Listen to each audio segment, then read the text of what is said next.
Então, com muito carinho, com muito amor, esse grande amigo, vocês vão se apaixonar pela palestra dele, Chante a Busca pela Paz, Jorge Massage.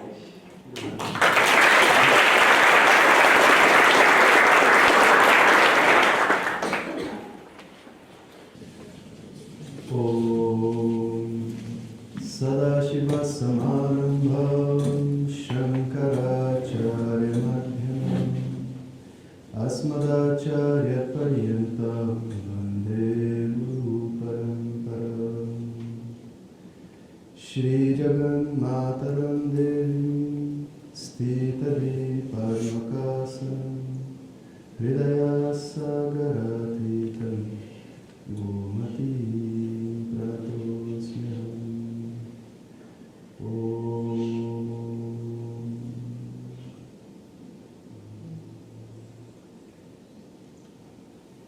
Sempre ele estava dizendo, quando, mais ou menos uns 10 anos atrás, eu comecei yoga faz tanto tempo assim, né? Eu conheci um indiano que estava vindo para o Brasil, tinha recém-casado na Índia, ele casou com uma brasileira e foi morar no Rio de Janeiro. E eu, com aquelas minhas fantasias que a gente tem quando começa yoga, né, achava que eu só podia aprender yoga de homem indiano, porque senão não ia conseguir, não ia entender nada, né? Não ia dar certo e tal. E deu a sorte, né, de ter um indiano vindo para cá, em Santos. Então, foi com ele que tudo começou, essa história toda começou. E, como o Sandrine estava dizendo, a minha vida dentro do mundo corporativo, né, dava muito certo, né, não dava nada errado, não estava dando muito certo. Mas eu tive uma oportunidade assim, única de lidar com pessoas que estavam no final da carreira. Né? Tipo, eu lidava com presidentes de grandes empresas, trabalhei nesses assets de mercado financeiro, né? Com pessoas que ganhavam muito dinheiro. Né? E ao mesmo tempo eu era um lutador, eu lutava, fazia arte marcial. Né? E eu lutava com pessoas, meu melhor amigo morava no Vidigal. A namorada dele morava lá no Cine, né? Vocês são do Rio? Deu para imaginar, né? E ele teve um filho, e agora ele tinha que visitar o filho entre as favelas rivais. Né? Dá para imaginar que não tem chance. Mas o mais incrível era que eu sentava com ele de noite, né, à beira da calçada, a gente comia churrasquinho, né, quando eu era vegetariano, a gente comia churrasquinho desse sentado na calçada, rindo. Né? E no dia seguinte eu ia trabalhar com uma pessoa que ganhava, né, tipo, no mínimo uns 40 mil por mês, né, que naquela época já era muito dinheiro.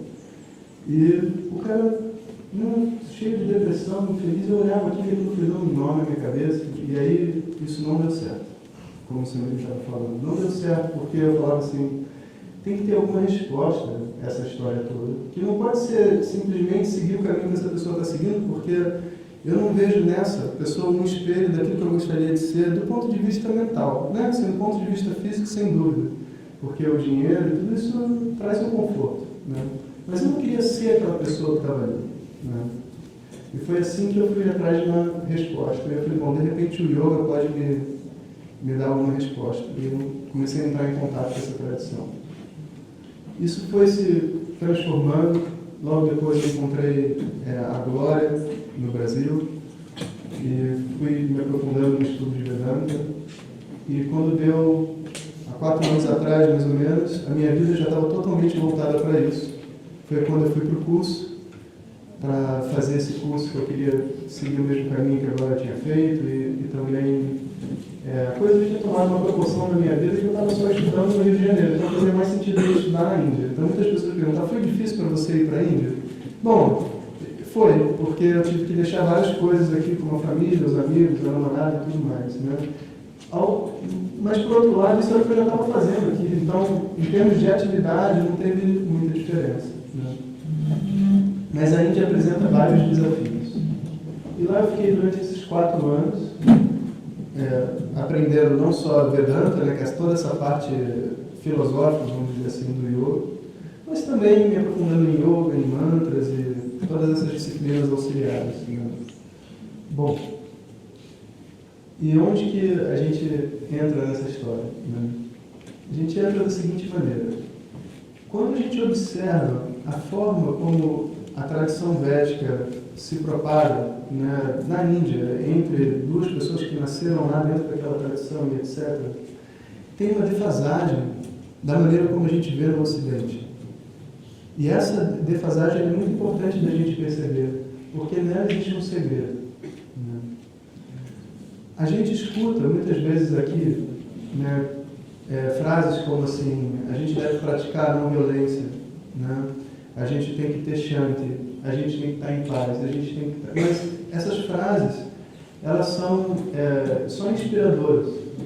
Elas dizem uma meta. Você deve praticar shanti, você deve praticar não violência, mas não violência não é uma ação para você praticar. Se você quer ser não violento, o que tem que acontecer dentro da sua mente ao lidar com uma outra pessoa? Esse é o caminho que eu estou buscando e eu estou querendo seguir. A causa da violência entre duas pessoas necessariamente é a ignorância. Sabe por quê? Porque todas as pessoas do mundo têm as mesmas necessidades básicas. As mesmas. Todo mundo tem pai, tem mãe, é cheio de trauma. Todo mundo tem 2 braços e 2 pernas.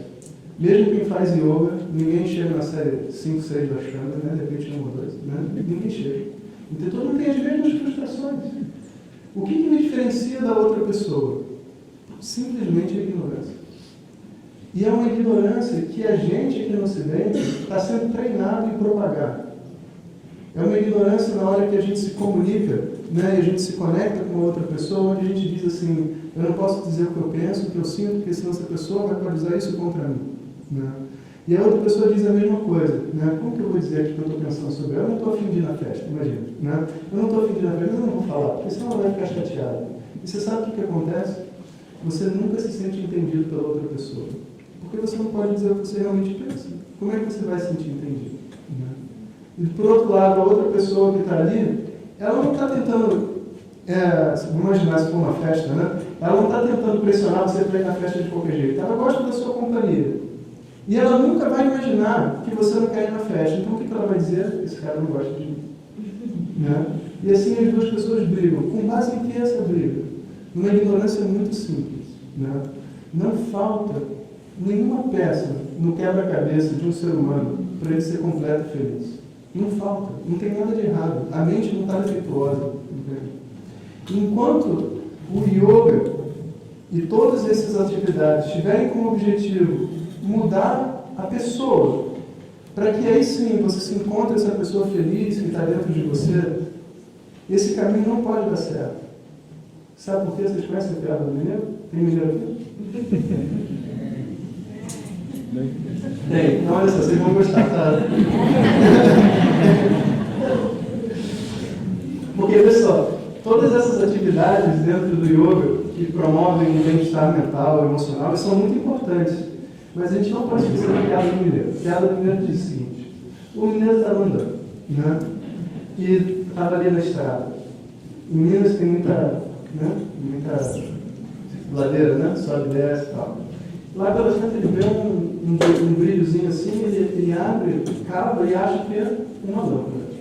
Né? E ele, você já ouviu a piada? Você já viu? Não. Aí ele, como é que diz? Esfrega a lâmpada.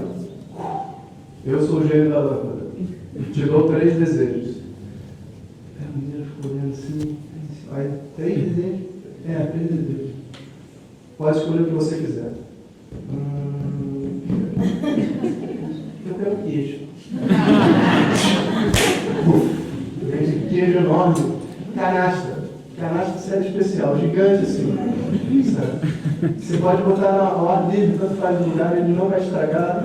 Meia pura, dá para fazer pão de queijo perfeito. Aí ele ficou todo feliz, os amigos atrás olhando, né?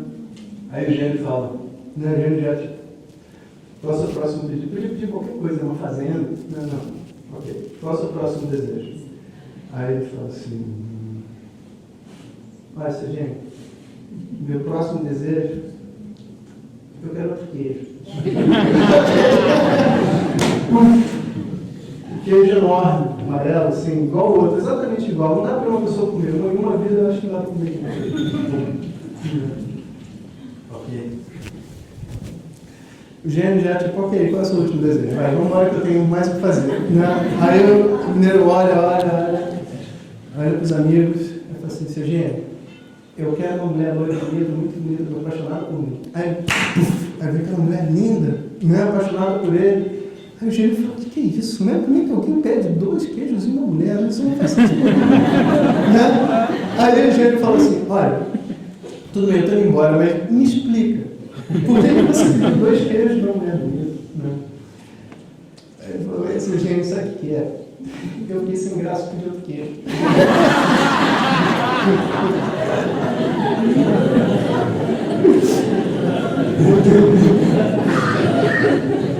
Aí você, sabe, quando a gente escuta uma piada como essa, o que mudou na nossa vida? Nesse momento, quando a gente ri? O que mudou? Qual que é a grande diferença que aconteceu que faz com que a gente possa rir como se não tivesse nenhum problema? Como se nunca fosse enfrentar a morte, como se os filhos nunca tivessem passado no vestibular, como se tivesse conta para pagar, como se a doença tivesse ido embora. O quê? Nada. Nada mudou. Encontrar a pessoa simples e feliz que está dentro da gente não é uma questão de transformação. E a piada do gênio traz isso evidente na nossa mente. É uma questão cognitiva. Uma questão cognitiva. Durante a piada houve uma mudança cognitiva. E eu vi a minha vida de uma outra maneira, um pouco diferente, talvez à luz de uma piada, né? À luz da história do mineiro. E então estava tudo bem, eu vi. Né? Então observa, se é possível eu rir de uma piada, mesmo com todos os problemas que eu tenho, entende? Então a solução, do ponto de vista de Shanti, né, que é o que eu estou buscando, Shanti significa paz, né? Ela não é uma solução adquirida no tempo por uma transformação. Qual transformação que ocorreu ao escutar a piada? Nenhuma, entende? É uma mudança que ocorre simplesmente devido a um conhecimento. É a eliminação de uma ignorância cognitiva. Nesse caso, é temporário, porque não houve uma eliminação real de uma ignorância. A gente só esqueceu da vida, né, durante alguns segundos. Né? Mas se é possível esquecer durante os segundos, então, essa mudança cognitiva ela é viável, né, para mim. Né? E é só por causa disso que todos nós continuamos vivos sem suicidar, sabia? Porque apesar de todos os problemas, a gente encontra na nossa vida quando a gente menos espera um momento de alegria como esse. Isso move a gente em busca constante por Shanti. Né? Shanti tem a mesma raiz que forma a palavra Shiva. Em Shiva, esse Va no final, ele é aquele que provoca Shanti. Né? Então, Shiva significa aquele que traz a paz, traz a auspiciosidade. E Shanti, esse T no final, é o substantivo abstrato da palavra Shiva.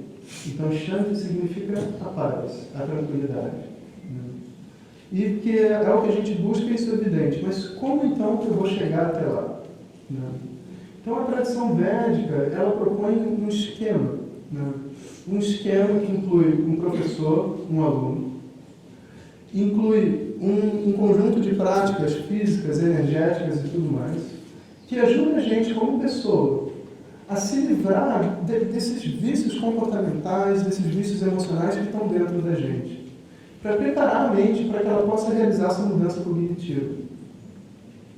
Emoção não tem fim. Se você resolver ajudar essa vida, você vai ter regressão e vai descobrir a vida passada. Né? A gente faz esse experimento. Né? Tem gente que já fizeram esse negócio de regressão. Nessa vida a gente já não resolveu, imagina na vida anterior. Né? Quanto mais você abre, mais você percebe que esse buraco é infinito. Né? Você pode ir embora. Se você fizer a postura de yoga não tem fim também. Tem sempre uma nova postura para ser feita, um novo lugar para colocar o pé. Né?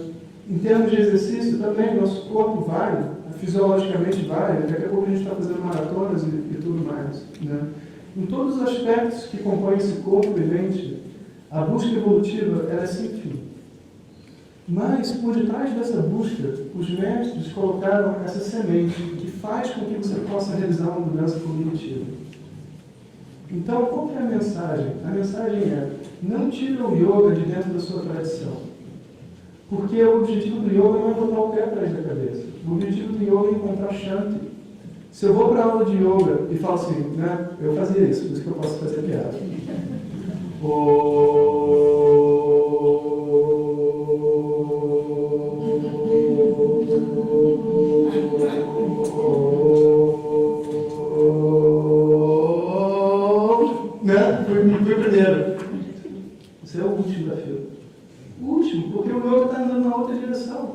Ele quer acabar com a mente competitiva. Você está no meio da aula de yoga disputando quem canta o om maior. Não vai dar certo. E por isso que o professor é muito importante, porque o professor ele já passou por isso. Então ele sabe lidar com a sua mente e sabe falar para você, olha, não é exatamente esse o nosso objetivo. Entende? Ah, o professor já fez a série 4, quando é que eu vou fazer a série 5? Calma, vamos lá. Né? Sabe, às vezes eu acho que o Otávio de hoje montou essas séries todas para a gente desistir de chegar a 6. E não para a gente fazer a 6. Sério. Tipo, pro ego, sabe, ter uma série tão forte que o ego possa dizer assim, olha, realmente isso não vai ser para o meu corpo, para a minha mente, e isso traz uma certa humildade interior, sabe? Então, existe uma outra maneira de ver tudo isso que está acontecendo, que é diferente, né, de lá para cá. Né? Então, é muito importante quando a gente está nesse caminho do yoga, que a gente tenha o coração aberto para isso, que a gente tenha essa visão. Para entender que Shanti, que é esse objetivo, ele está sempre disponível, ele não é algo distante que eu vou adquirir com qualquer tipo de prática, ele é algo disponível. E todas as práticas são um instrumento para tentar fazer com que eu traga isso de volta para mim. Né? Então, a todo momento, Shanti é o meu objetivo. Shanti é o meu medidor para ver se o yoga está funcionando ou não. Tanto que se imagina, você vê um professor de yoga, aí de repente ele está todo nervoso, gritando, pulando, você fala, poxa, esse yoga não está funcionando. Porque Shanti é o medidor sempre. Né? É o que a gente está buscando. Sabe? Então, fico com essa mensagem aí para vocês, né, de Shanti como sendo o início, o meio e o fim do yoga. Né? A gente entra em yoga por causa de Shanti, a gente fica no yoga com Shanti, se Deus quiser, e tem sempre ele como alvo ali na mente. Né? Então, seria prudente, né, quando a gente olha a diferença Ocidente e Oriente, não desconsiderar a tradição. Porque o segredo da piada não está em você fazer uma análise acadêmica da piada. O segredo da piada é em contar a piada. Yoga é uma piada. O professor vai fazer umas posturas com vocês, é uma piada. O propósito não é você botar o pé atrás da cabeça, é você rir. Entende? Só que para isso você tem que ter alguém que saiba contar piada. Não adianta você só ler a piada, você não vai rir. Você tem que ter todo um esquema funcionando. Esse esquema é chamado tradição védica. Né? Que envolve ritual, envolve mantra, envolve práticas energéticas, envolve tudo isso. Né? Envolve estudo, envolve palestras como essa. Né? Então, Sandrinho, como é que está o horário? Já pode fazer as perguntas? Você tem 20 minutos para abrir as perguntas e responder. Ainda tem mais 20 minutos? Tá. Alguém quer fazer alguma pergunta? Você ficou 3 anos sem voltar? Eu fiquei 4 anos quase na Índia, né? E nesse meio tempo eu vim uma vez por causa da minha mãe. A minha teoria era a seguinte: quando eu fui, minha mãe achou que eu não ia mais voltar. Só que se eu voltasse em 1 ano, ela ia achar que eu ia voltar sempre. Então eu voltei em 1 ano, ela relaxou e eu continuei lá nos outros 4.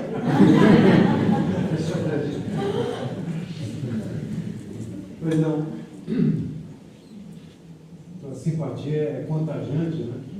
Obrigado. Eu queria te fazer uma pergunta, eu queria ver se eu entendi direito. Entendi que você está dizendo, olha, a yoga está sendo transmitida na Índia e aqui no Ocidente de formas diametralmente opostas, quase. Eu entendi correto que aqui no Ocidente não está sendo transmitida essa intenção de buscar Shanti? Não, eu não colocaria dessa forma, não, porque eu acho que aqui no Ocidente a gente tem pessoas muito sinceras, fazendo trabalhos muito bons, entende? Então, eu não acho desse jeito. Eu só acho assim, quando a gente passa um tempo na Índia, fica muito evidente coisas que para a gente aqui não fica evidente. Se você for, por exemplo, no ashram do Swami Vivekananda, né, lá, né, e você for fazer yoga, eles têm programas de yoga, não sei se alguém já fez, uns cursos, né? Poxa, o yoga que você vai fazer lá é praticamente uma ginástica. Sabe que eles fazem uma ginástica no parque? Não tem esse conceito que a gente tem de yoga aqui. Ao mesmo tempo, eu acho que eu sou muito Vivekananda. E tenho um conhecimento a ser passado. Porque esse aspecto do Shanti, para eles, é uma prioridade sobre as posturas físicas, sobre todas as práticas. Então, a moral da história é assim, a gente não perder Shanti de vista. Né? Então, eu vou, no fundo, entrar naquilo que os meus karmas me colocarem. Né? Uma pessoa que tem a capacidade de se conectar com aquelas necessidades que meu corpo e mente têm naquele momento. Sabe? Mas, às vezes, a gente esquece de Shanti. Né? E a gente se perde dentro das posturas e de tudo mais. Né? Eu não conheço nenhum professor de Vedanta como eu, que estava lá no curso, que não faça yoga todo dia. Né? Inclusive o Swami Dayananda. Então, yoga é uma parte essencial de toda essa história. Né? A diferença está só o seguinte: quando você está lá, é muito óbvio que o objetivo não é botar o pé na cabeça. E quando a gente está aqui, às vezes isso passa despercebido. Né? Mas tenho certeza que os professores sabem disso. Né? Pelo menos os que eu conheço.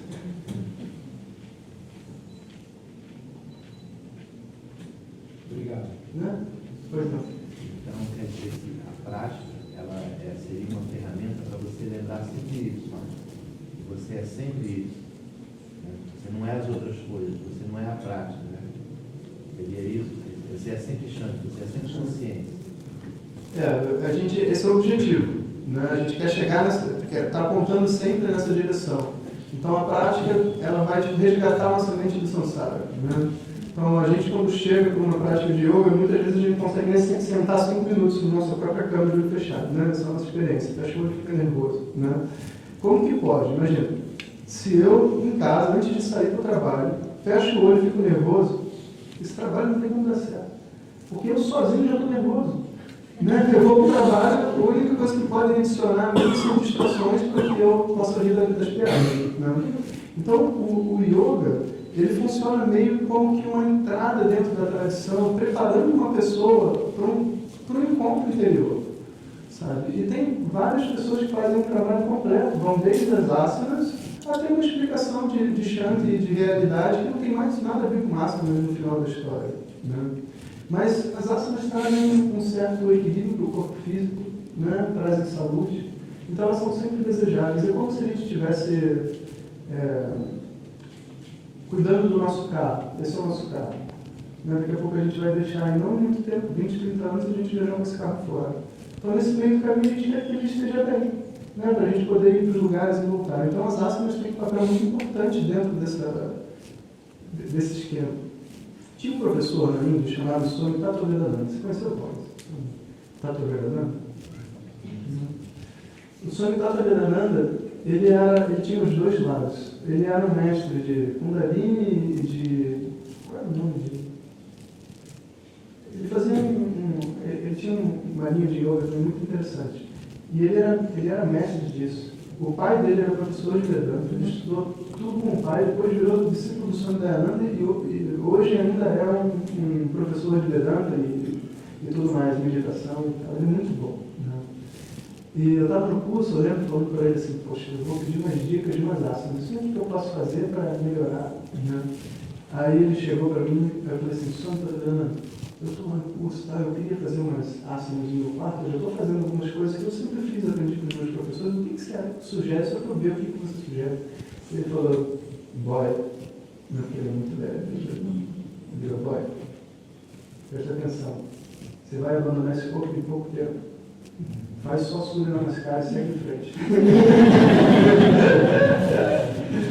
Sabe? Porque o foco, entende, de praticar asanas, ele é um momento nosso, é um momento de a gente se centralizar como pessoa. Mas ele não é o foco o tempo inteiro dentro da tradição védica, né? Talvez uma linha ou outra seja diferente, mas dentro da tradição dos Vedas, do estudo dos Vedas, né?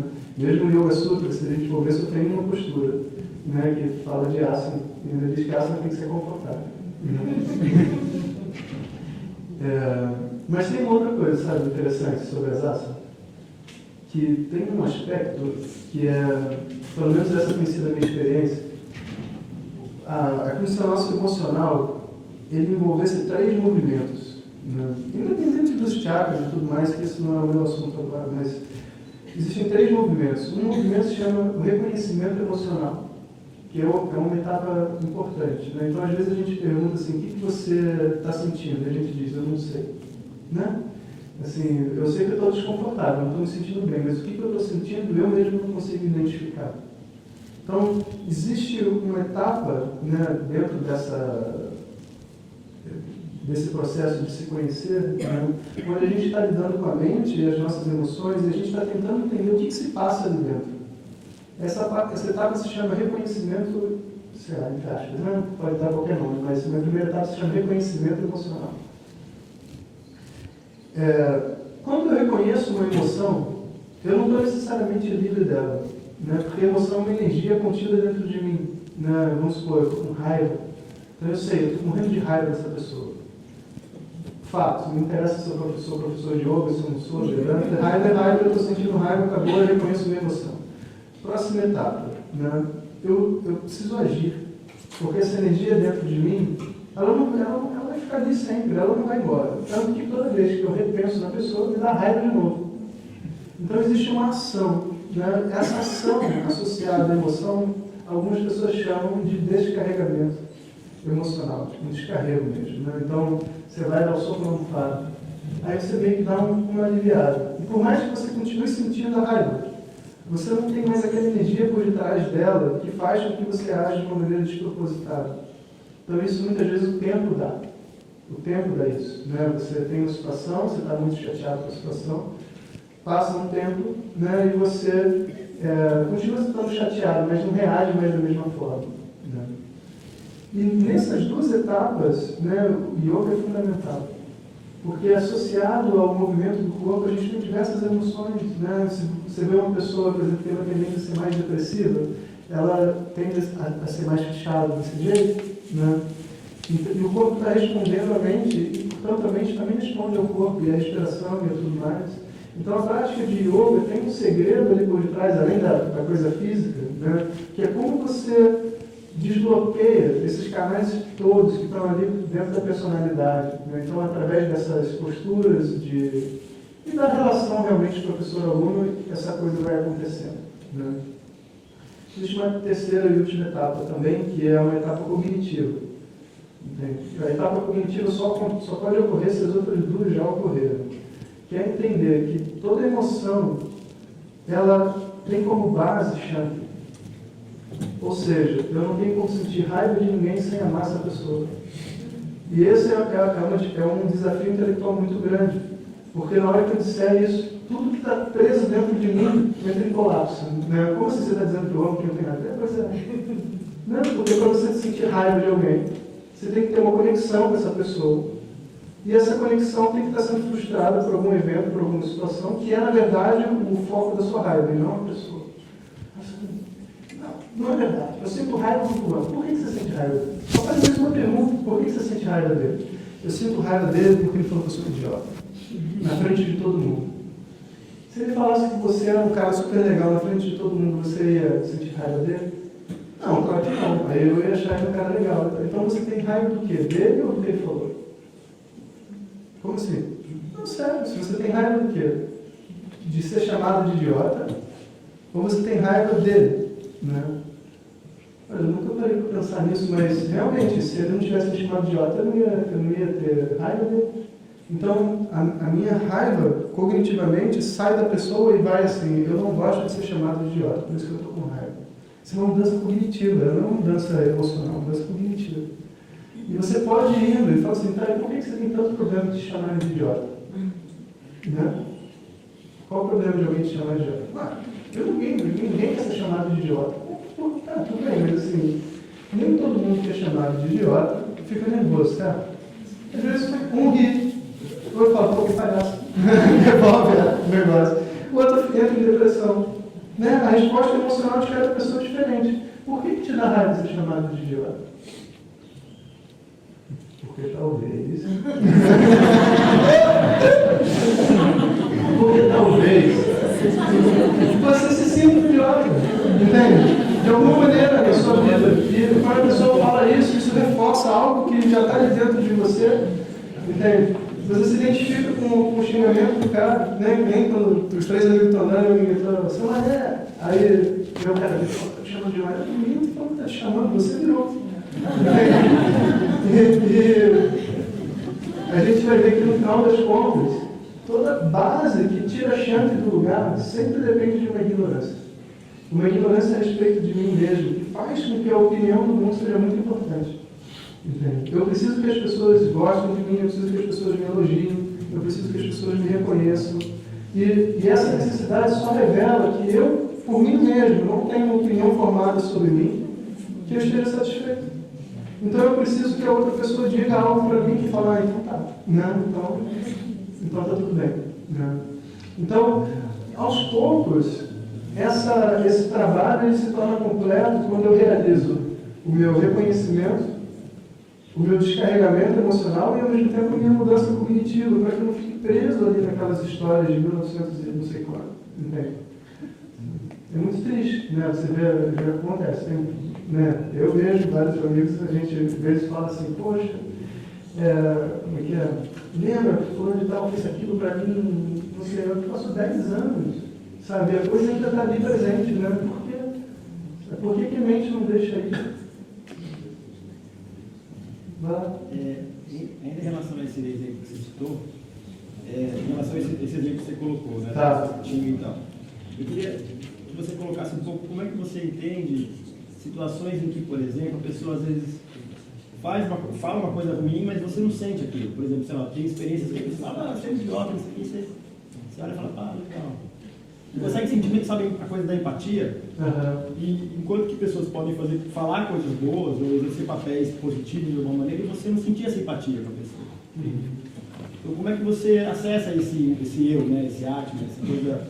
Como que você entende, qual que é o seu entendimento em relação a isso? Né? Porque eu vejo que nas relações a gente pode ter esse tipo de... Eu, pelo menos, percebo esses momentos. Que a pessoa pode falar uma coisa ruim, negativa, e eu não consigo sentir raiva, porque de repente eu estou olhando para uma coisa, ou não sei se aquela pessoa está transmitindo alguma coisa que é positiva, sabe? Ela xinga, fala alguma coisa, você fala, tá bom, mas aquilo não te causa mal, entendeu? E às vezes a pessoa pode falar uma coisa teoricamente boa e você não se sente tão empatizado mesmo. Não é nem uma coisa de gostar ou não gostar da pessoa, sentir raiva. Entendeu? Como é que você trabalha essa questão? Tem dois aspectos nessa conexão das duas pessoas, né? Um são os nossos botões emocionais, sabe? Tipo, a gente tem os seus pontos fracos dentro da personalidade que a gente nem conhece muitas vezes, sabe? O que dispara um mecanismo de reação interna que vai fazer com que eu me afaste da outra pessoa e saia correndo. Para algumas pessoas é a monocelha.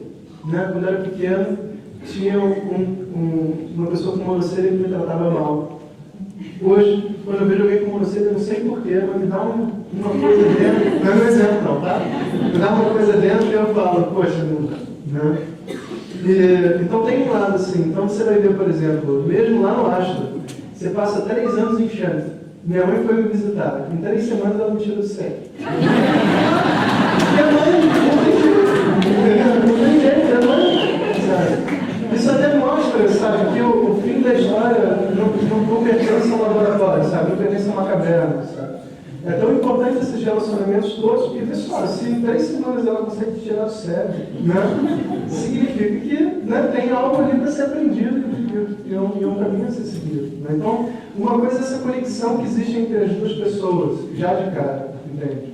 E outra coisa é o nosso papel. Porque quando a gente se coloca numa situação onde a outra pessoa ela, não tem entrada na nossa personalidade, a gente consegue se abster. Né? Então, vamos supor, você é um professor, um aluno fala alguma coisa para você. Você não se sente atacado por aquilo porque, né, o papel que eu estou fazendo me coloca numa distância em relação àqueles problemas. Mas, de repente, se o meu professor falasse a mesma coisa, a minha reação seria um pouquinho diferente. Né?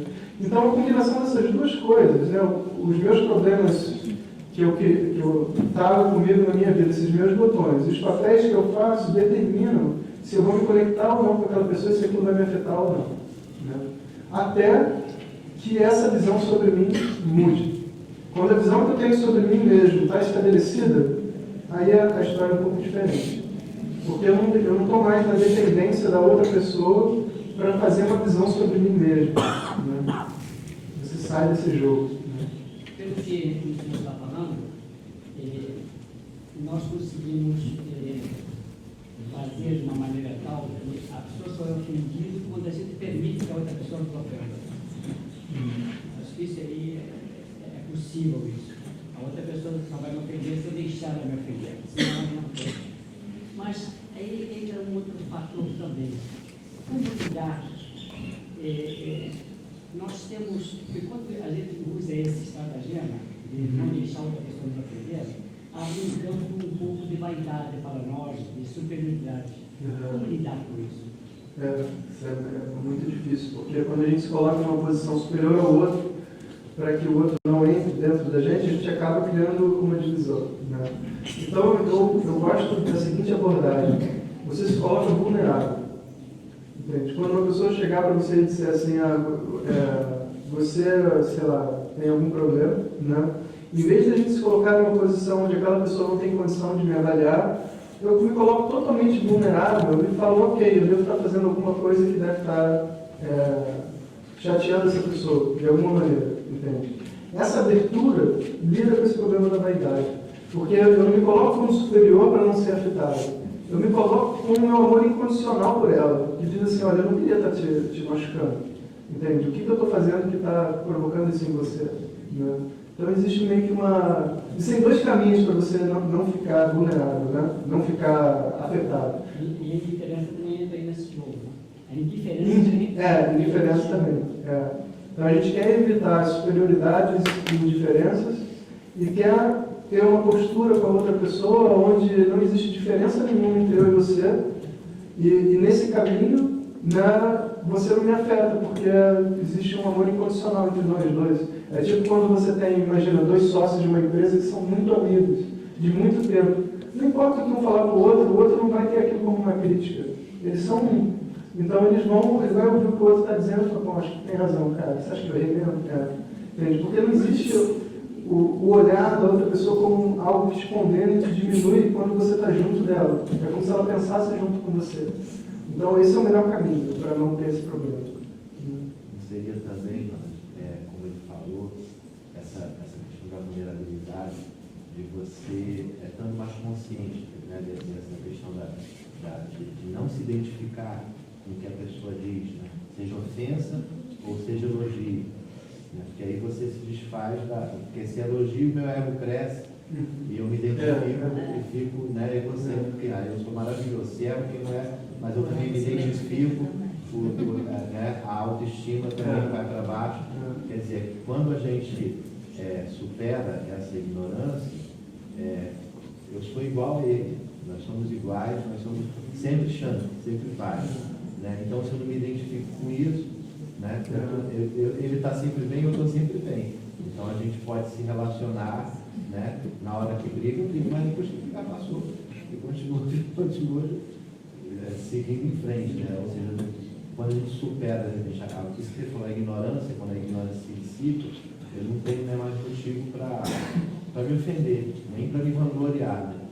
Ou até, porque haver um distanciamento que pode ser isso, né?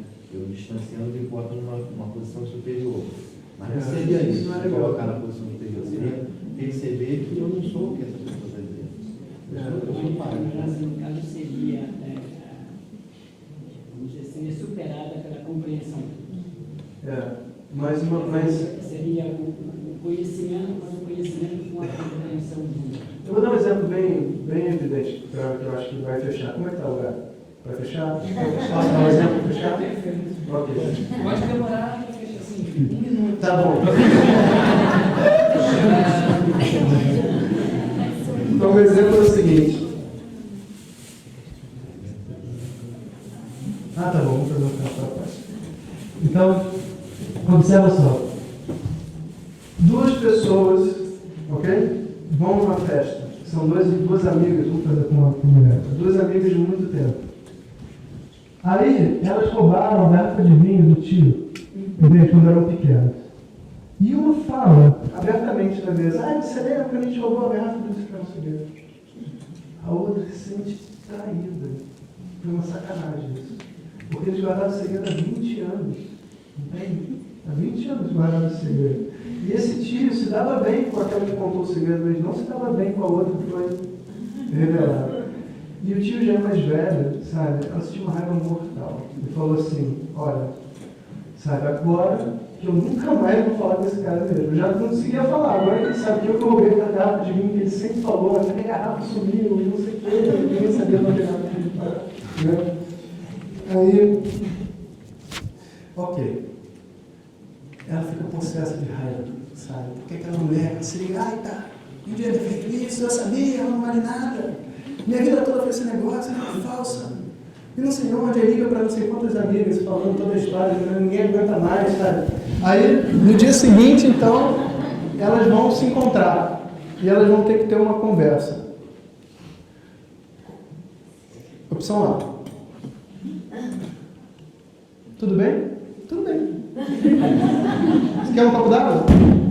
Não, claro. Por que você está fazendo dessa maneira? Que maneira? Essa é o que a gente faz, né? A gente não é capaz de falar nada, sabe? Porque outra pessoa nunca vai entender. Ela fez porque, né? Porque ela é uma pessoa má e está querendo me destruir, né? Essa é assim que a gente age. Aí a gente fala, eu não quero ser afetado por isso, que é o que vocês estão falando, né? Eu não quero ser afetado por isso, entende? Você fez o que você quis fazer por sua livre e espontânea vontade, eu sou eu, você é você. Isso não resolve, entende? Porque no fundo, eu posso até passar pela situação sem dar um tapa na cara da outra, né? Mas, por dentro, eu vou estar em conflito. Por muitos e muitos anos eu vou estar em conflito. Então, se colocar numa postura, adquirir uma postura para se defender da outra pessoa, já, por detrás daquilo já tem um erro, entende? Opção B. Jéssica, vem cá. Quero conversar com você. Sim, né? Vem cá. Aí alguma coisa aconteceu, aquela cara de sim, que ela sabe, entendeu? Ela viu na cara da outra ontem à noite, né? Mas, tudo bem. Olha, Jéssica, ontem à noite, quando você falou que eu tinha roubado o vinho junto com você, me deu uma raiva, sabe? Me deu uma raiva tão grande, sabe? Você não podia ter feito aquilo, sabe? Eu vou te saber. Eu e você guardando esse segredo por tanto tempo. E você sabe como a minha relação com o tio lá é difícil, entende? Sabe, o que vai ser como é que vai ser agora, sabe? Como que eu posso confiar em você? Agora, como que eu posso olhar na sua cara sabendo que você conta essas coisas? Né, e a gente tem vários outros segredos também e tudo mais. Eu estou assim que eu não consigo te ver, entende? A outra falou, como assim? Não, nossa, acho que você está julgando demais. Eu não, eu estou sendo sincera. Sabe por quê? Eu tenho uma necessidade de ser totalmente livre, com você de ser minha irmã, eu tenho uma necessidade de ser livre, eu tenho uma necessidade de poder falar o que eu penso, de viver a minha vida, sabe? Eu quero poder viver isso junto com você e quero também poder ter uma boa relação com meu tio que eu nunca tive. Quando você conta uma coisa dessa, me pegando desprevenida, é como se você desse uma facada no meu coração, eu estou perplexo, entende? Qual é a reação da outra pessoa? Pode falar. Se desculpar. Não, calma aí. Se desculpar. Se desculpar não, mas vamos olhar mais profundamente. Não a ação. Qual é a reação interna? O que ela sente? Ela sente uma dor, não é? De estar junto da outra pessoa daquela forma, né? Não, todos sentem. Mesmo um jogador de tênis no final do Wimbledon, quando ele ganha e o outro perde, ele joga a raquete para o ar, quando ele vai apertar a mão do outro, ele não consegue sorrir.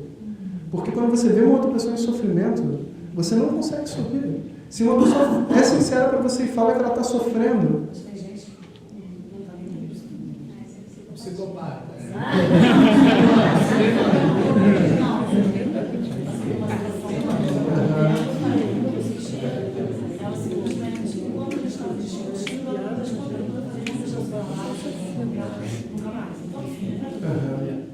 Equilíbrio do que o outro está pensando. Certo? Eu não posso concordar, mas assim, eu acho que a gente podia depois, se você quiser me contar o que você falou para sua amiga, eu posso... Não, porque às vezes a gente fala assim, eu sinto que você foi uma covarde. Isso não é sentimento. Covarde não é um sentimento, entende? Eu sinto que você não devia ter feito isso, você não sei o que, tipo, imaginando falando para outra. Você foi uma traíra, isso não é sentimento. Isso não invoca na outra pessoa compaixão e dor. Isso invoca na outra pessoa uma defesa e ela vai lutar contra a gente. Sabe? Então, a técnica de expressar um sentimento, você mostrar para a pessoa genuinamente que eu estou com raiva porque eu amo você, é aí que está a chave da coisa, né? E quando uma pessoa escuta isso, ela está escutando uma declaração de amor, ela não está escutando um xingamento. Ela está falando assim, você é minha irmã, eu não quero ter nenhum problema com você e por isso que eu sinto tanta raiva. Então, existe, quando eu exponho minha vulnerabilidade totalmente, A outra pessoa, ela vem do mesmo chão que eu, né? Mas assim, claro, tem pessoas, dificuldades diferentes, né? Mas, assim, 99% dos casos, quando uma pessoa é agressiva com a gente, ela está em dor. Ela não está naturalmente querendo sair na rua e dar um tapa em alguém. Uma pessoa que sai na rua e está vendo prazer no sofrimento de uma outra pessoa, essa pessoa precisa de tratamento. Ela não é uma pessoa, não existe pessoa má. O ladrão, ele rouba, chega em casa e não quer ser assaltado. Entende? Isso é uma verdade para todo mundo, todo ser humano é desse jeito, entende? Se todo ser humano tem como base esse valor puxante, a discussão entre duas pessoas, no nível que for, só existe por causa da ignorância. Então, quando eu ganho essa habilidade de lidar com a minha ignorância do outro também, né, para poder se conectar com ela, né, então eu tenho um novo canal, sabe? Um novo canal. Não existe... como é que eu vou dizer? Não existe nada dentro de um ser humano que a gente deva se envergonhar de contar para outro, porque a gente não é único nos nossos sentimentos, nos nossos problemas, não somos únicos. E o que faz com que a outra pessoa se distancie da gente é a nossa dificuldade de expor o que a gente realmente está pensando e sentindo. Na hora que a gente fala para outra pessoa, a gente olha, vou falar na real, não quero ir na festa. A outra fala, pô, eu também não. É assim que é, porque o cara é um chato. Né? Eu acho ele essa também, é óbvio. Entende? Tipo, a opinião é ok. A opinião é comum a todos. Entende? Enfim, pessoal. Obrigado por terem me ouvido.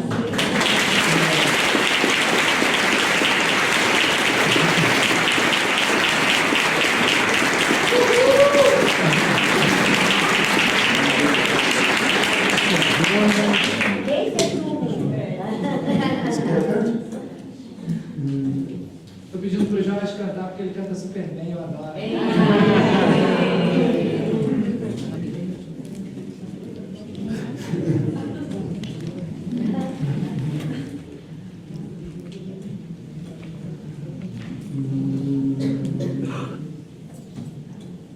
Vocês me dizem depois o que vocês sentiram, tá?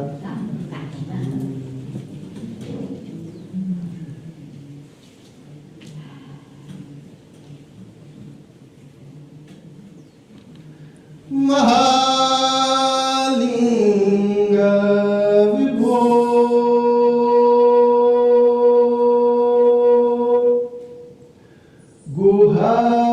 Guhanita Swayam Prabhu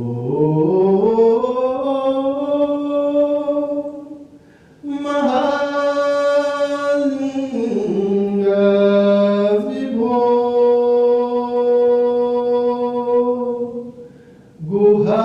Guhanita Swayam Prabhu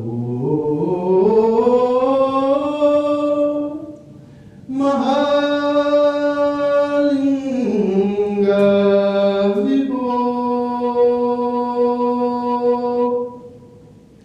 Chidambareshena Shri Tyagarajena Shri Vakratundena Ganadipena Chidambareshena Shri Tyagarajena Shri Vakratundena Ganadipena Pranavarta Deshika Swaminatena Pranavarta Deshika Swaminatena Vanadurga Kshetrena Pariveshtita Vanadurga Kshetrena Pariveshtita Mahalinga Vibho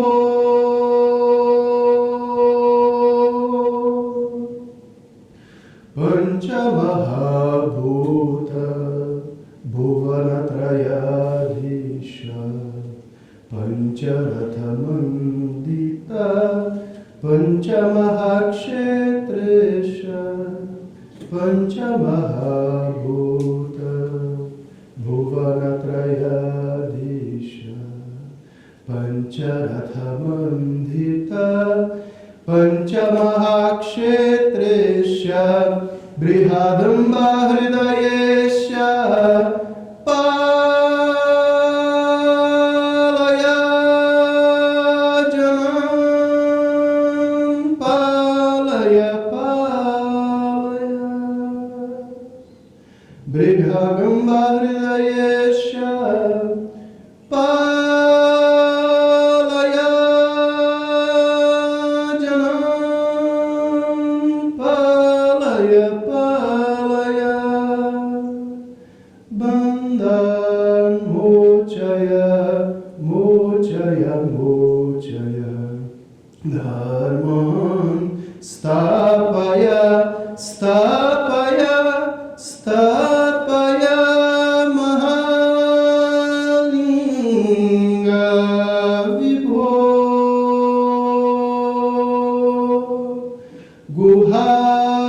Guhanihita Swayam